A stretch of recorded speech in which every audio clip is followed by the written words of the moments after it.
नमस्ते बच्चों, 7th class की विज्ञान विषय में आपका स्वागत है। आज हम लेसन नंबर 3 की बात करेंगे। धातु और अधातु क्या होते हैं। इसमें अपना फर्स्ट टॉपिक है धातु एवं अधातु के भौतिक गुणधर्म क्या होते हैं, यानी इनके भौतिक गुणों धर्मों के आधार पर इसको धातु और अधातु कह सकते हैं। तो हम इस वीडियो में इसी की चर्चा करने वाले हैं कि धातु क्या है, अधातु क्या है। तो सबसे पहले हम यहाँ पर बात करेंगे धातु के भौतिक गुणधर्मों में। दो टॉपिक इसमें दे रखे हैं, धातु एवं अधातु ही। तो पहले धातु के भौतिक गुणधर्मों की बात करेंगे, फिर अधातु की करेंगे। Physical properties of metals and non metals. हम एक एक करके दोनों धातुओं एवं अधातु के भौतिक गुणधर्मों पर चर्चा करेंगे। तो सबसे पहले यानी धातुओं के बारे में बात करेंगे। धातुएं क्या हैं, इसके क्या क्या धातु के भौतिक गुण। Physical properties of metals. धातु आघात वर्त्य होते हैं। आघात वर्त्य का मतलब क्या होते हैं, इसके बारे में हम चर्चा करते हैं। आघात वर्त्यता, तो धातु को पीट कर पतली चादर बनाया जा सकता है। इस गुण को ही हम क्या कहते हैं, आघात वर्त्यता, मेलिबिलिटी कहा जाता है। जैसे सोना, चांदी, इसमें अच्छी एक प्रकार से आघात वर्त्यता का गुण इसमें पाया जाता है। एल्यूमिनियम और खाद्य पदार्थ पैकिंग के लिए इसका उपयोग करते हैं। तो इसमें भी एक प्रकार से क्या होते हैं, एल्यूमिनियम के अच्छे जो हैं यहाँ पर आघात वर्त्यता इसमें पाई जाती है। तो एल्यूमिनियम फॉल्स जो हैं इसका उपयोग भोजन को पैकिंग के लिए करते हैं।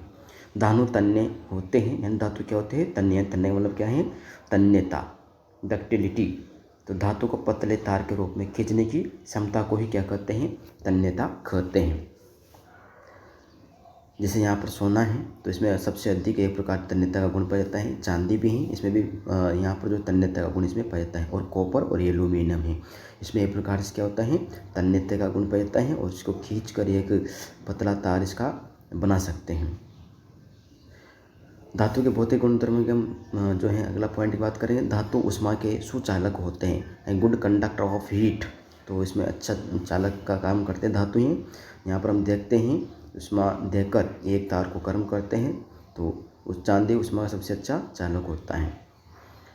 धातु उष्मा का संचालन कैसे करते हैं, एक प्रयोग के माध्यम से हम इसको समझेंगे। यानी जो है उष्मा का चालन केवल धातु ही करती है। तो एल्यूमिनियम का तार है, स्टैंड पर लगा क्लिप से इसको बांध देते हैं और इसके एक सिरे पर यहाँ पर क्या करेंगे, मोम के द्वारा पिन को इसमें लगा देते हैं और फिर बर्नर की सहायता से इसको गर्म करते हैं। बर्नर की सहायता से गर्म करने के बाद हम कुछ सेकंड या कुछ मिनटों में हम देखते हैं कि जो ये पिन आपने लगा रखा है वो उसका मोम पिघलते नीचे आ जाता है। ऐसा क्यों होता है, तो एल्यूमिनियम के तार हैं, तो हम कह सकते हैं उष्मा देने पर इसमें जो कण होते हैं, इसके इलेक्ट्रॉन्स होते हैं, ये इलेक्ट्रॉन्स एक प्रकार से गति करते हैं। जैसे हम देखते हैं यहाँ पर उष्मा देने पर इसके जो कण होते हैं यानी इलेक्ट्रॉन्स होते हैं, उष्मा देने पर इसके ये इलेक्ट्रॉन प्रवाहित होते हैं।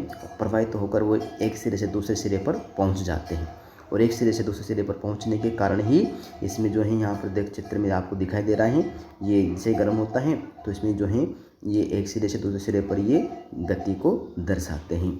इसका अर्थ क्या है कि ये जो है विद्युत का या उष्मा का चालन करते हैं। और ये जो है चित्र में भी आपको दिखाई दे रहा है, लेड तथा मरकरी उष्मा के कुचालक हैं। यानी लेड और मरकरी एक प्रकार से कुचालक होते हैं। धातु विद्युत के सुचालक होते हैं, गुड कंडक्टर ऑफ इलेक्ट्रिसिटी। धातु जो है एक प्रकार से हम देख रहे हैं चित्र के माध्यम से, यहाँ पर स्विच धातु लगा रखे हैं तो यहाँ पर बल्ब चालू हो जाता है। चांदी इसका सबसे अच्छा उदाहरण है, कॉपर भी है, सोना भी है और एल्यूमिनियम और टंगस्टन, ये धातु जो है विद्युत के सुचालक होते हैं। इन उदाहरण के माध्यम से हम इसको समझते हैं। तो इनके तार बनाए जाते हैं, कॉपर के तार और एल्यूमिनियम के तार। आप देखते हैं अपने घरों में इसका उपयोग करते हैं, लाइट के लिए यहाँ पर जो है इसमें उपयोग किया जाता है। जो धातु चमकदार होते हैं, लस्टर्स होते हैं यानी चमकदार होते हैं। तो इसमें एक प्रकार से चांदी, कॉपर और सोना, तो चमकदार धातु ही यहाँ पर इसकी सतह जो है अच्छी चमकीली होती हैं। तो इसमें हम कह सकते हैं धात्विक चमक, मेटेलिक लस्टर्स का गुण इसमें पाया जाता है और इस पर पॉलिश भी करते हैं सोना, चांदी और कॉपर की, जिसके माध्यम से इसकी सतह चमकीली दिखाई देती है। नेक्स्ट जो है इसके भौतिक गुणधर्म की हम चर्चा करते हैं। यहाँ पर धातु आमतौर पर कठोर होते हैं, सोडियम और पोटेशियम को छोड़कर। धातु कैसे होती हैं, कठोर होती हैं, आप देखते भी हैं। तो धातु कठोर यहाँ पर आयरन, कॉपर, एल्यूमिनियम ये कठोर धातुएं होती हैं। तो पोटेशियम और सोडियम को छोड़कर, सोडियम पोटेशियम नरम धातु हैं लेकिन कौन सी ये नरम है। तो ये हम चित्र के माध्यम से और अपने दैनिक जीवन में हम इनको देखते हैं, अपने आसपास होते हैं। धातु कमरे के तापमान पर ठोस यानी सॉलिड होते हैं। जैसे आप देखते हैं धातु कमरे के तापमान पर क्या है, ठोस हैं, लेकिन पारे को छोड़कर कमरे के तापमान पर द्रव होती हैं, लिक्विड रूप में पाया जाता है पारा।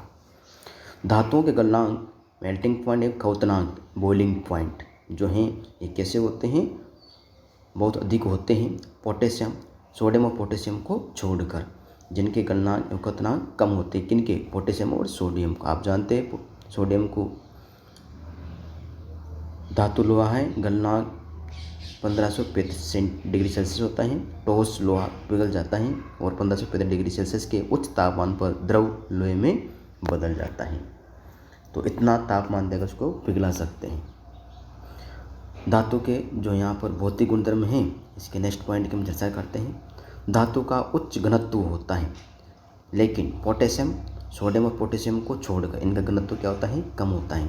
तो धातु एक प्रकार से भारी पदार्थ हैं। जैसे लोहे की हम बात करते हैं, लोहे का घनत्व सबसे अधिक होता है, 7.8 ग्राम प्रति सेंटीमीटर क्यूब इसका यहाँ पर जो होता है। धातु ध्वनिक सोनोरस होते हैं, यानी धातु में एक प्रकार से क्या होता है, सोनोरस यानी ध्वनिक होता है। ध्वनिक का अर्थ क्या होता है, अपने दिमाग में आता है। तो धातु कठोर सतह से टकराने पर आवाज़ उत्पन्न करते हैं, इसलिए हम कह सकते हैं कि धातु ध्वनिक होते हैं। तो ध्वनि यानी धातु के माध्यम से हम यहाँ पर जो है यंत्र बनाते हैं, जैसे घंटी हैं, गिटार हैं, ये इनके जो हैं धातु से ही इनका निर्माण करते हैं और ये जो हैं यहाँ पर ध्वनि उत्पन्न करने के काम आते हैं। तो हमने धातु के बारे में बात करी थी। अब अधातु के भौतिक गुण, physical properties of non metals, अधातु के भौतिक गुणधर्म क्या होते हैं, इस चर्चा करते हैं। जो आपने धातु की बात करती है वही यहाँ पर दे रखा है। अधातु न तो आघात वर्धनता होते हैं, न ही तन्यता का इसमें गुण पाया जाता है। यानी इसको जो है न तो इसमें इसकी पतली चादर बना सकते हैं, न इसको पीट कर पतला कर सकते हैं, यानी इसमें ये दोनों गुण ही नहीं पाए जाते हैं। जैसे आप देख रहे हैं यहाँ पर, तो जैसे कॉपर एल्यूमिनियम के तार लेते हैं, इसको तो पीट कर बना सकते हैं, लेकिन यहाँ पर इनको नहीं बना सकते। अधातु विद्युत एवं ऊष्मा के कुचालक होते हैं, यानी ये विद्युत का और ऊष्मा का परिचालन नहीं करते हैं, क्योंकि धातु पे आप देखते स्वतंत्र इलेक्ट्रॉन में पाए जाते हैं, लेकिन अधातु में स्वतंत्र, इसके सिरे पर स्वतंत्र इलेक्ट्रॉन नहीं पाए जाते हैं, और ये इलेक्ट्रॉन नहीं होने के कारण ये ऊष्मा विद्युत के कुचालक होते हैं। जैसे सल्फर है और फॉस्फोरस इसका उदाहरण होता है। ग्रेफाइट है, ये एक अधातु है, लेकिन ये विद्युत का अच्छा चालन करते हैं, बिजली का अच्छा सुचालक होता है। ग्रेफाइट के स्वतंत्र सिरों पर यहाँ पर जो है इलेक्ट्रॉन पाए जाते हैं, इसलिए विद्युत का चालन करते हैं। तीसरा पॉइंट है, अधातु चमकदार नहीं होते हैं, यानी इसकी सतह कैसे नहीं होती, चमकदार नहीं होते, यानी सतह चमकीली नहीं होती है। किनकी, सल्फर और फॉस्फोरस के उदाहरण हैं। आयोडीन एक ऐसा अधातु है जो चमकीला होता है। आयोडीन हम देखते हैं अधातु है, लेकिन इसकी जो है चमकीला इसमें पाया जाता है। नेक्स्ट जो है, अधातु आमतौर पर मुलायम होते हैं। जैसे हीरे को छोड़कर सभी अधातुएं क्या होती हैं, मुलायम होती हैं। हीरा एक प्रकार से क्या है, कठोर धातु। अधातु कमरे के तापमान पर ठोस, द्रव या गैस हो सकती हैं, यानी अधातुएं जैसे ठोस, द्रव कौन से, जैसे कार्बन, सल्फर, फॉस्फोरस ठोस अवस्था में होते हैं। द्रव में ब्रोमीन है, गैस में हम यहाँ पर देखते हैं, जैसे गैस में हाइड्रोजन है, ऑक्सीजन, नाइट्रोजन और यहाँ पर है क्लोरीन, ये गैस अवस्था में होता है, लेकिन अधातु है सब। तो अधातु के भौतिक गुणधर्मों की हम यहाँ पर चर्चा करें। अधातु के क्वथनांक, गलनांक क्या होते हैं, कम होते हैं। तो हीरे को छोड़ के इसका क्वथनांक, गलनांक क्या होता है, अधिक होता है, लेकिन बाकी अधातु जो हैं उनका गलनांक क्वथनांक कम होता है। अधातु के घनत्व कम है, वे हल्के पदार्थ हैं। अधातु के घनत्व कम होते हैं, वे हल्के पदार्थ। जैसे सल्फर, इसका घनत्व है 2 ग्राम प्रति सेंटीमीटर क्यूब होता है इसका। अधातु ध्वनिक नहीं होते, यानी किसी वस्तु के साथ टकराने पर ध्वनि उत्पन्न नहीं करते हैं। तो इसमें अधातु में यहाँ पर जो है आज हमने जो चर्चा करी है वो किस पॉइंट की बात करी थी, धातुएं और अधातु के भौतिक गुणधर्म। अगले टॉपिक के बारे में बात करेंगे नेक्स्ट वीडियो में। सभी को धन्यवाद, नमस्कार।